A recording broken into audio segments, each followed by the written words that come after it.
Decisions in the dark. So true leadership isn't revealed under spotlights. It's actually revealed in the shadows when the decision is tough and no one is watching. Let's get real. In healthcare, we face decisions every day that aren't written in policy manuals. They're just tough ones. Staffing shortages and budget cuts and ethical gray zones.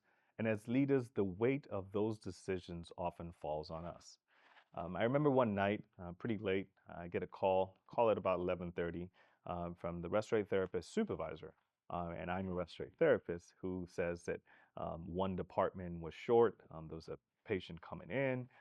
They thought about pulling somebody else from another department, and I had to make a difficult decision. I had a choice. I was either to make the numbers work on paper or protect both teams from the other department by saying no and stepping in to support the floor.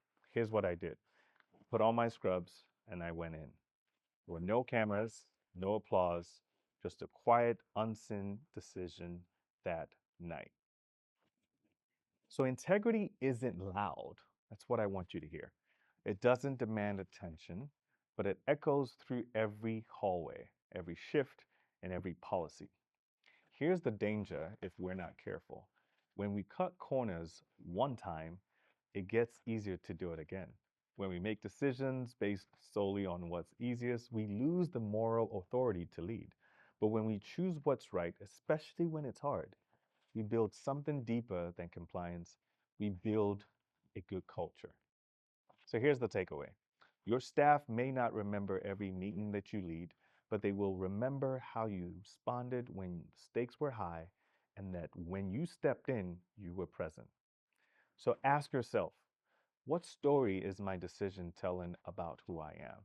You should be leading with integrity, not for recognition, but for the ripple effect that it creates. Here's why: because when we act with integrity in the dark, your leadership shines brightest. Lead with integrity, act with integrity. Thank you for caring.